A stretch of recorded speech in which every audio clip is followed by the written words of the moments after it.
On this edition of Southern Newsweek, a former Dunedin financial planner is sentenced for fraud, the Governor-General visits Queenstown, and the Otago Nuggets basketball team arrive home victorious.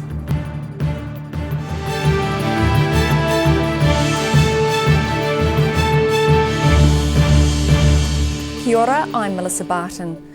Hundreds of Queenstown residents have agreed to be tested for COVID-19 at a pop-up site at a local supermarket. The need for mass testing comes after a man who spent time in the resort tested positive for the coronavirus in South Korea. Queenstown residents are being implored to get tested for COVID-19 as authorities move to rule out the possibility of undetected community transmission in the resort. I want to strongly encourage you to go and get a test because this is part of our community surveillance just to check that there is no COVID-19 lurking out there in the community. Director General of Health Dr Ashley Bloomfield shared a video yesterday, and the pop-up testing site has been operating at the Pack and Save car park in Frankton. Local Mayor Jim Bolt was among the morning wave of people being tested. I think it's a great insurance policy. People in the district are a little bit worried about the chap who was here a few weeks back who tested positive. I just think we have to be very careful of our country, and I think if we can give more data and help them to understand if there's any community tracing, fine. Let's do a few random checks like this. I just saw the video of Mr Bloomfield yesterday, and I feel like it's a good thing for everyone in Queenstown if we have the possibility to come here and do something good for everyone. I work on the inside, so I'm always having people coming up to the bridge and saying hi and all that, so I mix with a lot of tourists, people going all over the place, so I thought it's probably best to have a go. Well, South Chief Executive Andrew Swanson-Dobbs says they were happy to answer the call from Dr Bloomfield. Over the weekend, a conversation with the Ministry of Health about how do we increase the number of swabs done in this region, and the answer was, can you please do another pop-up in Queenstown? So again, rang the owners of Pack and Save, and they said, yep, more than welcome to use the car park. He says he rang around medical staff and easily found enough people to run today's event. They were aiming to swab 300 or more people, and if early morning statistics were anything to go by, they were going to do better than the 300 target. And we weren't sure how many we were going to get, but by 9:30 we'd already done 100. The pop-up ran from 9 a.m. to 5 p.m, with the aim of making sure there's no community transmission of the virus. In Queenstown, the South Today. Disgraced financial advisor Barry Clue, whose offending included visiting victims of his multi-million-dollar Ponzi scheme on their deathbeds, has been sentenced to almost 9 years prison. Clue earlier pleaded guilty to multiple charges stemming from his theft of over $15 million from his clients. Some of Barry Clue's victims, which number in the hundreds, spoke in Dunedin's court today, including Curran, whose husband Chris died thinking he had left his family secure. I'm incredibly grateful to all the people who have supported me in the last 14 months with this. It's been a heinous 14 months. So much loss for us as a family with Chris dying and then this and all the changes that have happened. But we have been blessed with great friends, great family. Churcher and her husband invested more than $70,000 with him, which included life insurance and inheritance money. Before her husband died, they were told by Clue there was no need to worry and the family were taken care of financially. She now says there needs to be more protection for investors. We're not rich, we're just everyday people, and actually we made choices with our money and we made the wrong one, but actually where is the protection for us as investors? Before the sentencing, Judge Michael Crosby told Clue his life had been built on a lie and every cent he had spent was stolen from someone else. In Dunedin, the South Today. Speaking in Queenstown recently, the Governor-General says domestic tourism is proving stronger than many businesses thought. Dame Patsy Reddy met Queenstown Resort College Adventure Tourism students at wind tunnel experience company iFly.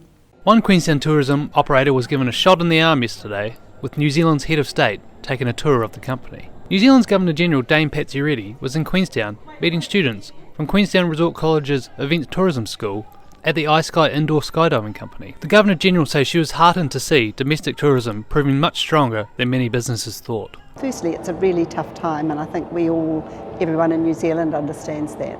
But I've also seen and heard that perhaps the market here had not really appreciated just the depth of domestic tourism, and that domestic tourism has become obviously a very important part of what's happening in Queenstown, but also much stronger than some of the businesses thought. She says it seems the situation will be the new reality for Queenstown. First time I've seen this business. It sounds very exciting. It's a relatively new start-up business for Queenstown, adventure tourism. Of course, it's the adventure tourism destination or capital, isn't it, of New Zealand? And I gather that they've got a really positive pivot that they've done for attracting domestic tourists.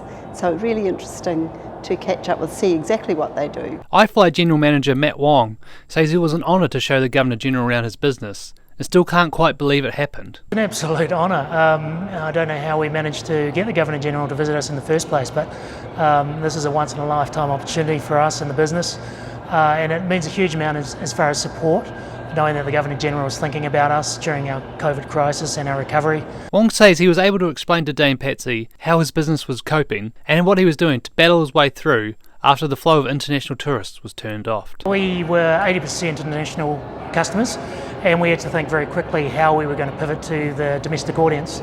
We looked at the pricing structure, the products that we were going to offer to Kiwis, and we needed to make sure that it hit the right chord with those families especially.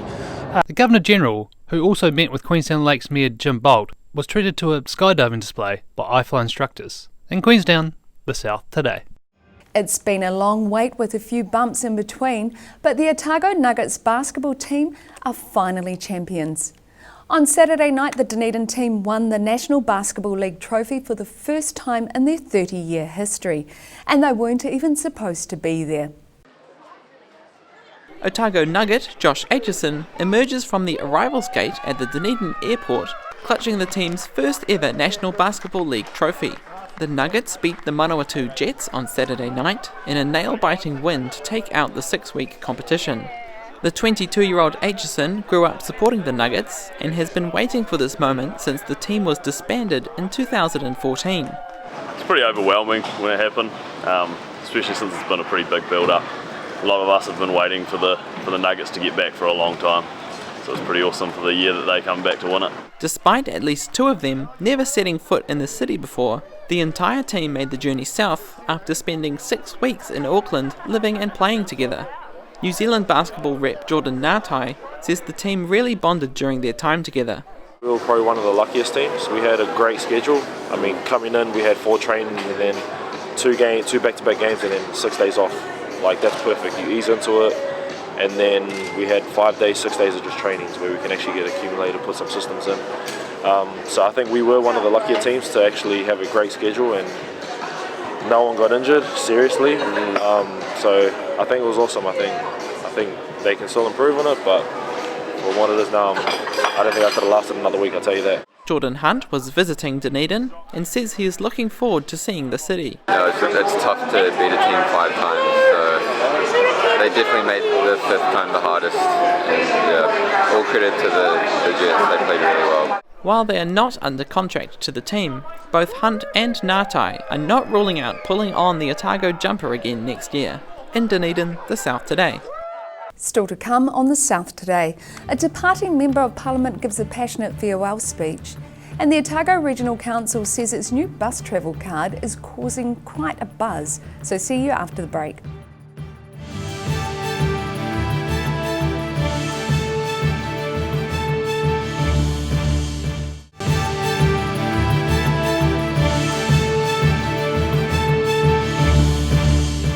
Welcome back. Former Cabinet Minister Claire Curran farewelled Parliament recently. She gave her valedictory speech to the House after 12 years representing the Dunedin South electorate.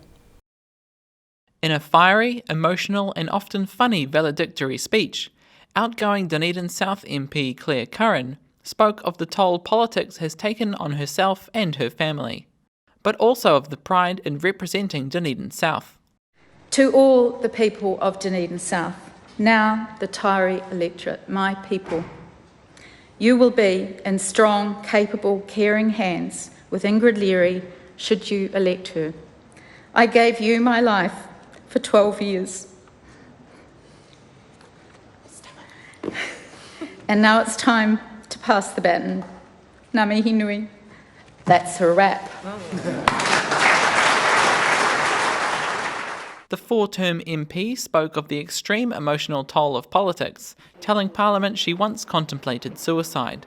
And yes, there was a moment when I counted the number of sleeping pills I had. Thankfully, I sought help instead. Also leaving Parliament is Dunedin-based and longest-serving Green Party MP Gareth Hughes, who will become a caretaker of Kamo Taurua, Quarantine Island, with his family. I believe if we truly became a Tītariti o Waitangi respecting nation, we could escape the fatal embrace of short-term, individualistic, environmentally damaging thinking that has dominated our politics. I'm optimistic about our future. I believe we can restore our environment, heal our society, and grow a richer Aotearoa. Kia ora koutou. Curran highlighted two major issues in her electorate during her time as MP: climate change and the future of the hillside workshops. In Dunedin, the South Today. Since launching a week ago, about 11,000 people have received a new bus card across Dunedin and Queenstown. The Otago Regional Council says more than 8,000 B cards have been given to drivers to hand out to patrons. Just like the name suggests, the Otago Regional Council's new B cards have created such a buzz, they're flying out the door. More than 11,000 bus users across Dunedin and Queenstown have now received the new card, which will start working at the end of the month. Ōtepoti Bus Users Group spokesperson Alex King registers his B card while waiting to catch a bus to Mosgiel. But yeah, we've just got our new card, which the drivers are handing out cards to people. So, and I've just registered mine online. So yeah, it was easy enough. Yeah. King regularly travels from his North Dunedin home to Mosgiel for work, and says there is one major advantage the B card has over the old Go card. The old card you couldn't top it up. This is the thing, you couldn't top it up online. With the new card you can top it online, which is I'm looking forward to. Yeah, the old one you used to have to pay cash to the driver was the easiest way, and you can still do that. But the new one, yeah, top up online. So I'm always on my laptop. So yeah. Otago Regional Council's Julian Phillips in South Dunedin talking with members of the disability sector about the card, and says the uptake from people in the sector is going well. For people at this event, a number of people attending may have difficulty accessing the bus or learning new systems quickly, or getting used to things, or maybe slightly more not quite as used to change. So to actually give them the opportunity to try it live in the flesh is really, really important. And as you can see from the attendance, it's been really successful, I think. Like with many electronic transactions, there can be an element of buyer beware. And Alex King says the card may have a sting in its tail for people who forget to swipe as they leave the bus. One thing I do know is that if you don't tag off, you may get charged a bit extra. It used to be that you would just give the card to the driver, and that was it and tell them where you're going. But in the new system, you don't even need to talk to the driver. You just hold it next to the machine on your way in, and then you're supposed to tag off, hold it next to the machine on your way out. And I believe there's a fine if you don't. Travelling on buses is still free until September the 1st, when the B card will go live and the free fares end. The ORC says Go cards won't work from next month. In Dunedin, the South Today. Skiers and snowboarders queued up for their first chance to ride the new Sugar Bowl chairlift at the remarkable ski field on Saturday. The new lift transports snow fans over 1 kilometre up the mountain in a single smooth 4-minute ride. Finally open after 2 years of delays and blowing its original $16 million budget, the remarkable Sugar Bowl chairlift is now open to the public. The ability to explore a new part of the ski area for the first time has been keenly anticipated by both skiers and snowboarders, including the area manager himself.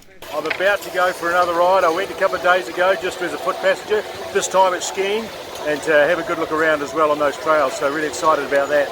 The new lift had been delayed due to issues with approval from the Department of Conservation, but Lawrence says it's a vital addition to the ski field's 3 other main lifts. It's all part of the overall experience that we want people to have while at the Remarkables. It goes into the terrain parks, It goes into some excellent sort of upper novice, low intermediate terrain.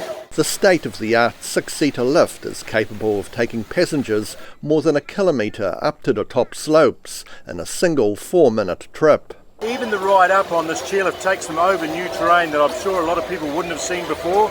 And then obviously we've got the new trails coming down below that as well, 2.5 kilometres of new trails.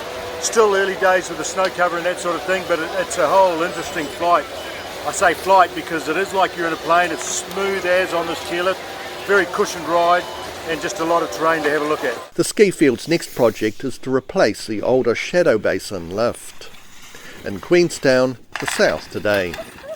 While University of Otago student Connor Hassan was learning about mathematics and statistics, he didn't realise his great-grandfather Miles Barnett's thesis was stored just a few doors down in the same building. In another twist, Hassan received the same scholarship as his great-grandfather, just 90 years apart. University of Otago Maths and Stats honours student Connor Hassan has discovered his great-grandfather's master's thesis locked away in his cabinet in the physics department.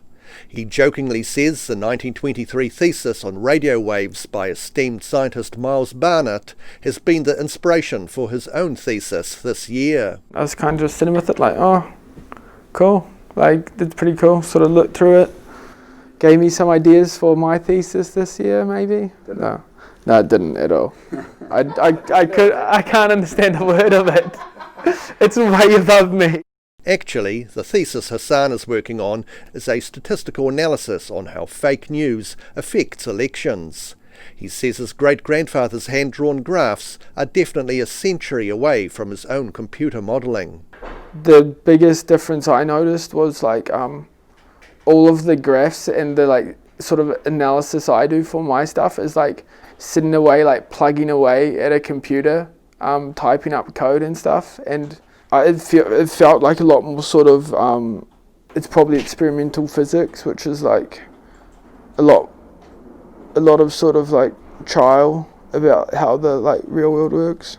21-year-old Hassan is already in his 4th year at uni and says the scientific text of his great-grandfather doesn't give much indication of him being a young man in his early 20s, still finding his way in the world. Like when you're reading like his work, you don't really sort of put it into context, sort of where he is in his life. You sort of just see all the things he did and sort of just think of him as like an adult who had everything together. Both Hassan and his great-grandfather have been awarded the Beverley Scholarship, although nearly 100 years apart. And Hassan says he wants to go on to do postgraduate studies in statistics. In Dunedin, the South Today. After the break on the South Today, a historic boat is restored in Dunedin, and school kids are pounding the pavement in central Otago.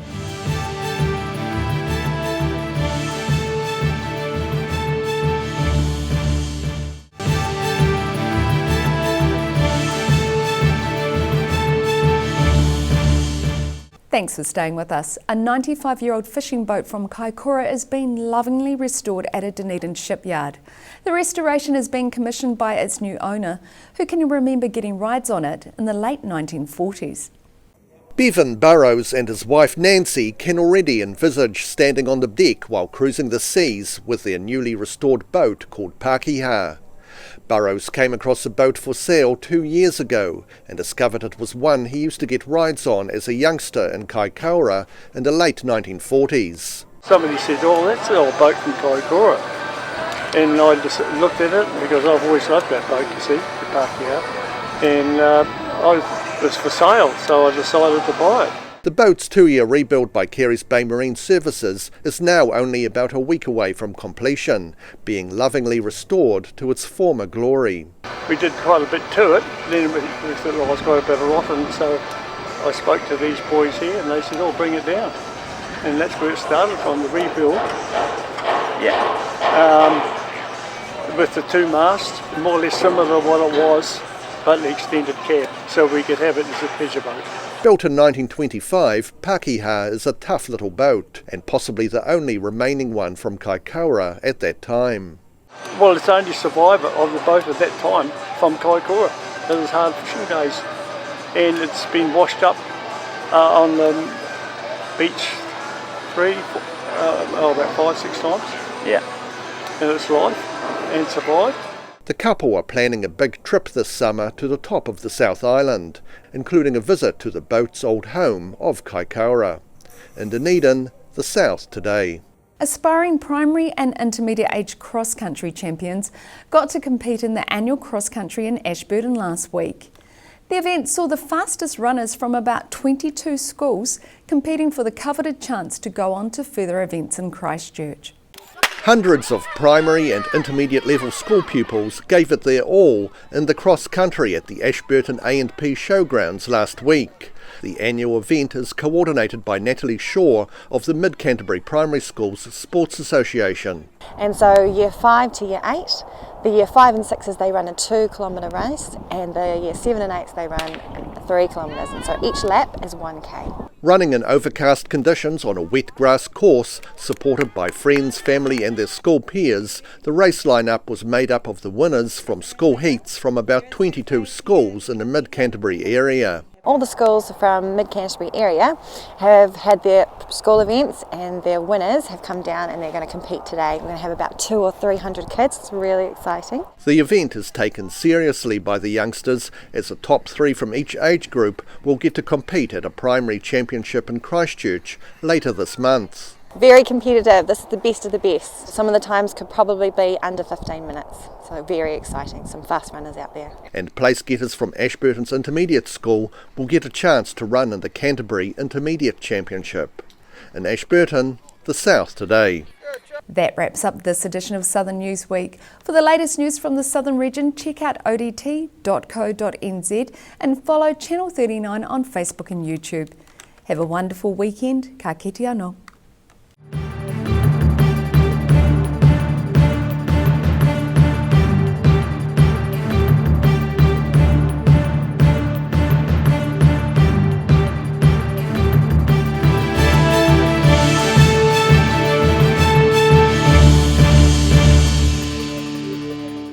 Supporting local content so you can see more of New Zealand on air.